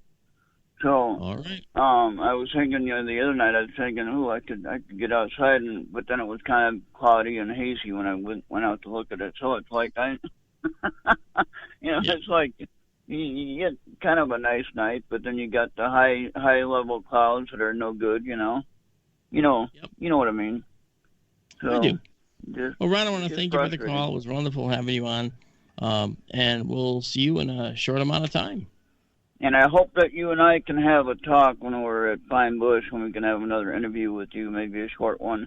And sure. I have been talking to Bill and Amanda, and we're trying to set up where we can do some live shows, Streams. for my station, and stuff like that. And so we're trying to set that up, and hopefully that'll be a lot of fun, and we can have everyone there for the first time, one time that we can actually all be in the same room at the same time. That would be a lot of fun. So, that's gonna be awesome. Just a thought. All right. All right, Ronald. And so, thank you again, everyone, much. and then we'll talk to you next time. All right. All right. Bye. Talk soon. Bye-bye. Good night. Okay. That was fun. So that was Ronald. Our first call. Yay, thank you. Yeah, Someone has to be brave and go first. And that's correct. And now Ronald, that you know the lines are working and how great you two can sound, and we don't bite. Well, speak for yourself. Wow. I'm trying to encourage more callers. I know. No, we don't. I don't bite. And then now I'd like to move on to another news item while we're here. And if anyone wants to call, remember it's 85-KGRA live.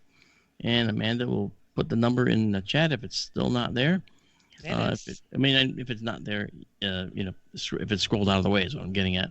Yeah. But anyway, I want to talk about this next news item, which is really cool. Again, this is one Amanda found, which I thought was really cool.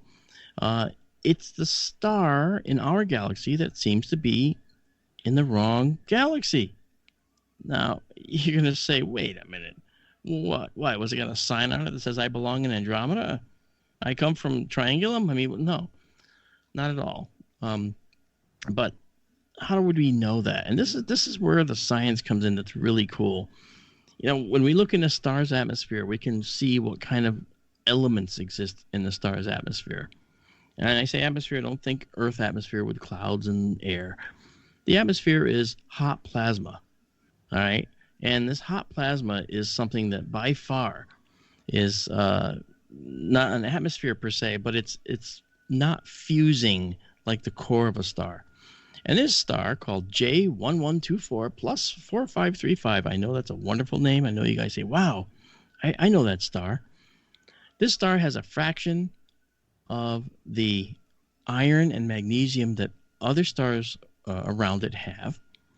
And guess what? It has far more of another element than any other star so far seen in our galaxy.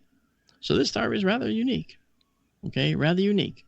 And it has more europium, which is periodic table number 63 europium than any other. So, it could be from a galaxy that the Milky Way chewed up and ate, which means there might be more stars like it, that might be in our galaxy lurking. We'll have to see. And before we see, we have another caller. Yes, I see that. Okay, we have a call from Cliff from Houston. All right, Cliff from Houston. Hello, Cliff. Yeah. You're on the air. This is Mark. How are you? All right, man. How are you? Good. Love the show. Thank you. I'm kind of nervous here, but anyway, I'm going to try to ask So are this we. question. When the planets were first formed, like after the Big Bang and all the stuff was flying around and that kind of stuff, I understand that, particles and stuff kind of started clumping together, but I'm wondering, are there like pockets of gravity that make things start to coalesce together for the planets to begin? I guess I'm wondering what causes them to start to coalesce? What causes them to spin and to come together to become planets, or not become planets and just stay out there as stellar dust, I guess? You know what, Cliff? I'm going to tell you right now. That is by far one of the most intelligent questions I've ever been asked. And I'll tell you why. Because people just assume we have planets. They never ask how we have planets. And you just did. That is a wonderful question. And I'll be happy to explain how that happened and how we think it happened. First of all, mass, having lots of mass is what creates the gravity. Mass generates gravity, basically. So, and gravity is still a force that we don't know a whole lot about, believe it or not. We use it, we calculate it, we get probes to Mars safely and past Pluto safely by calculating the force of gravity, but we don't really know what gravity really is. We cannot harness it, for instance. So, but we do know that when you have a massive object, the more massive, the more gravity it has. So clearly, if the universe didn't clump, like you said, then we wouldn't have anything at all. If everything was evenly spaced out, there'd be no reason for any particles to come closer to other particles because of their mutual attraction, from their mass. So because of this non-homogeneous, as we call it, non-homogeneous, not evenly spread universe that we started with, we actually ended up with these clumps everywhere. So when the solar nebula, out of which the sun was forming, it also had clumps in it. And these clumps were just natural clumping, because you see natural clumping in nature. And it has nothing to do with gravity per se in nature. Like if it's in the water, natural clumping can occur. And this clumping in the universe, when there's in the absence of other outside influences to make it do anything, these clumps will actually coalesce and form more clumps together. They would actually compress into each other. And so, for instance, if a small clump formed, that's more mass in that local area than around it. So other particles near it would be attracted to it and thus pile on the mass, making it heavier and heavier. That's how the stars formed. The star in our center of our solar system formed. That's how the planets in our solar system formed. And thus, similarly around the planets, when the planets were formed, they also had clumping going on around them. And that clumping formed the moons around many of these planets. And the rings around Saturn may have been, at one point, maybe it was a moon, or a moon that could never be because it was too close to Saturn. And that has to do with something called the Roche lobe, the area that's too close to a planet where a moon could not form, but they would stay as ring particles forevermore. And then, by the way, just so you know, Cliff, Saturn's rings are evaporating slowly. Just so you know that. I figured you probably wouldn't want to know that. But don't worry, it'll be. I wanted to know that. It'll be quite a long time before they evaporate, Amanda. Don't worry. So, Cliff, what happens basically is where you have mass, you have gravity, and where we had this clumping going on in our solar system, we had enough clumps that we could form what was 9 planets. Plus, we had a bunch of other materials farther out in the Kuiper belt and closer in between Mars and Jupiter. That's our asteroid belt. Well, the asteroid belt never formed another planetoid. And I say planetoid for a reason I'll tell you in a minute, because Jupiter kept disturbing it as it would go in its orbit. As Jupiter would go by the asteroids that were inside, closer to the sun, it would tug on the outer asteroids and start pulling them out of their orbits just a little bit. And then as it passed, or as the asteroids passed, they would go back to their normal position again. So there was always this wave generated by Jupiter. The asteroids were moving faster than Jupiter, and so they could never form any kind of a cohesive singular object because Jupiter wouldn't let it, because it was always perturbing or disturbing that little area, that area in the asteroid belt as the asteroids went around the sun. So and if the asteroids all together, the asteroids in our asteroid belt, formed some type of a planetoid, it would really be something only much smaller than the moon, believe it or not.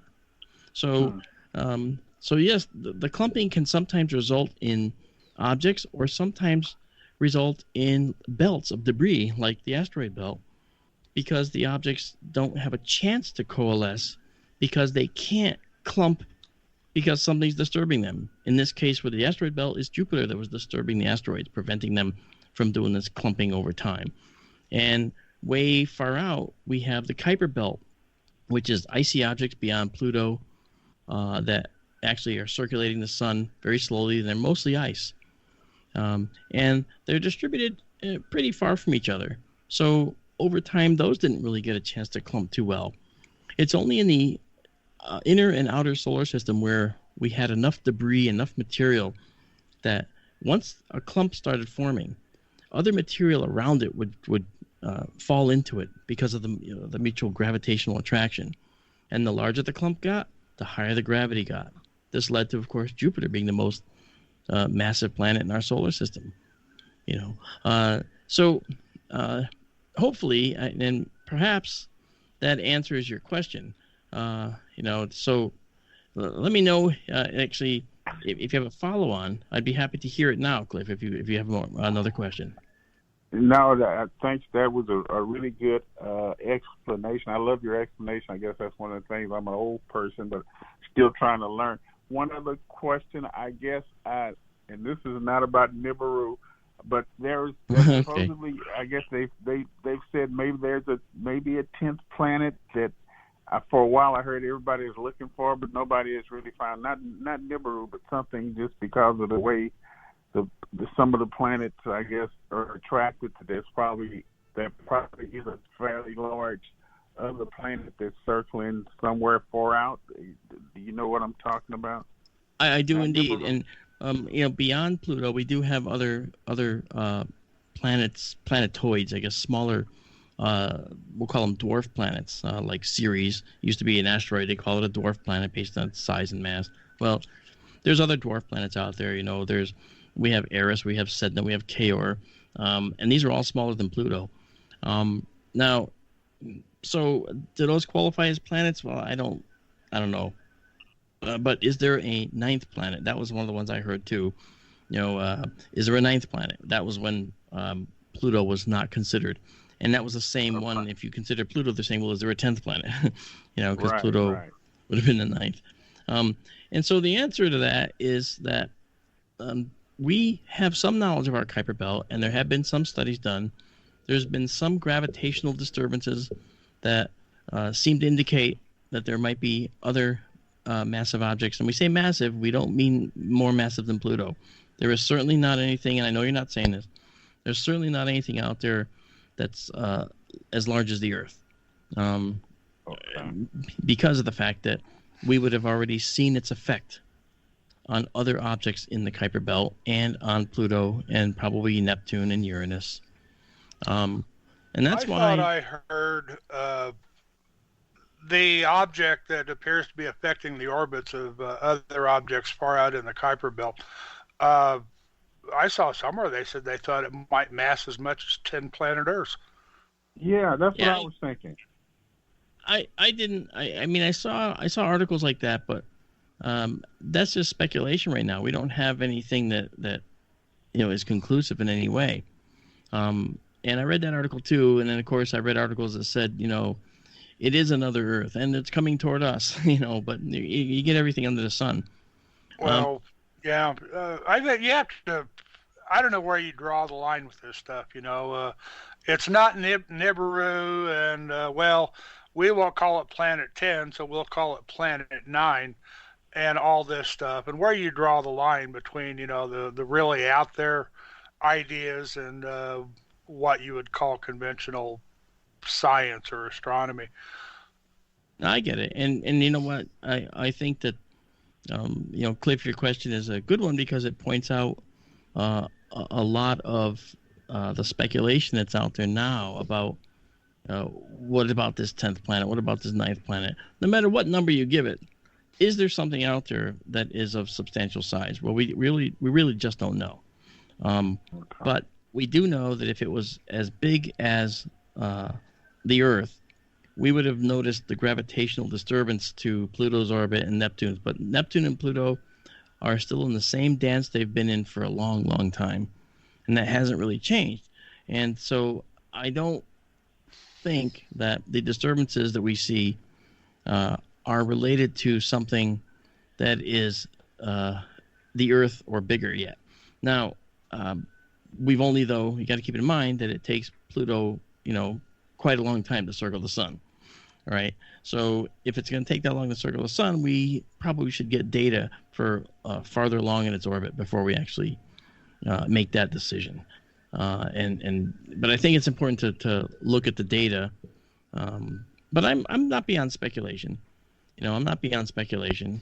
I do think that I've heard theories too, Cliff, that they heard that they said basically that every so many 20,000 plus years or so, this thing circles into our solar system and causes mass extinctions. If that was the case, we would have seen the imprint of such a thing in our solar system a long time ago. And what's an imprint? Well, the imprint would be changes to orbits of asteroids in the asteroid belt, changes to Jupiter's orbit, Uranus orbit, Saturn, Earth orbit. We would have seen effects that we can reverse engineer. And we don't see any of those, So I don't think that's the case. I know that we do have visitors, however, to our solar system that are from other solar systems, possibly other star systems. Oumuamua was an example. Oumuamua in Hawaiian means messenger, and basically Oumuamua was an interstellar asteroid, as far as we know. Now, I did an ABC show recently, and Avi Loeb from Harvard Observatory was on, and he said that Oumuamua, you couldn't take away the fact that Oumuamua could have been a solar sail probe from another civilization. And he wasn't saying it was, and he wasn't saying that he advocates that. He was just saying we never even got a picture of the darn thing. So how do we know, for instance? So as much as we know about astronomy, there's so much we don't know. But we read gravitational fields. We understand what gravity does. And we can't see anything that gravity's doing that isn't out of the ordinary. Except when we see colliding black holes and we see these gravitational waves. Now that's different. Okay, that's predictive stuff too. Einstein predicted it. And we see it finally. And he didn't think we ever would. So, here in our solar system, we have a lot of things that we're learning. There's a lot of new stuff going on.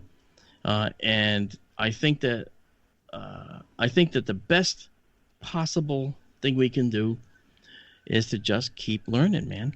And maybe watch Pluto for longer, keep a good record of Pluto and Uranus and Neptune, and see if we can see any disturbances to their orbits at some point. That's a long-term trend that we just missed, because we have missed long-term trends before.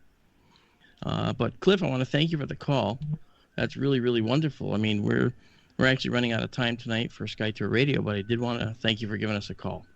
So hopefully that answered your question. It did. Thank you very much again, man. Sure appreciate it. Oh, thank you, Cliff, for the call. Good night. Thank you. Have a good evening. All right. See, I always wondered why they always think there's just one more beyond. There could be tons more. Well, we know that the Kuiper Belt objects number in the thousands. Mm-hmm. But it's basically looking at how they affect everything else in the solar system here that matters. There's a great physics simulation, guys. If you ever want to get it, this is for my KGRA audience, our KGRA audience. Universe Sandbox 2. It's available that you can download it, and it's a simulator which is actually pretty good as long as you don't, go crazy with it where it starts to get inaccurate. But this is something where you could actually interject a new planet out in the Kuiper Belt and watch what happens over time. You can accelerate it and watch what happens in 10,000 years with such a planet. What happens to the orbit of Uranus and Neptune? And we've done this. Yep. On Sky Tour Livestream, we've actually had a live stream where we did this. And you can see how the entire solar system basically gets disrupted and literally destroyed. Planets get ejected.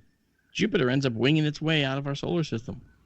So this is something that, that reaches some really good physics, too. They actually use some good physics. But I'm afraid that's all the time we have tonight. Now, I want to just say, Amanda, if you got anything else to say, or Daryl, this is the time. Oh, we've only been using telescopes for, 400 years, and probably only really know what we're doing with telescopes for 200 or less. And there are things happening out there that happen on timescales much, much greater than we've been looking. That's correct. So I know there's a lot of stuff going on out there that we don't have the first idea about yet. And that's a poignant observation. Amanda? I love tonight's idea of a potpourri of a little bit of this, a little bit of that. Each one of those shows could have been a whole episode as far as I'm concerned, and I think lots of questions have been answered. I think it gave a lot of people things to think about and the possibilities where we can go next. Yeah. It's a very exciting time. And I do want to let everybody know that the stories that we talked about tonight are courtesy of Amanda, our co-host. She actually dug those stories up. So anyway, you can check them out on sciencealert.com, actually. That's right. And we want to thank you. We're out of time for tonight, but thank you guys for joining us on KGRA Radio. This is Mark D'Antonio with Amanda Curran and Daryl Mason. Don't forget, folks, keep looking up.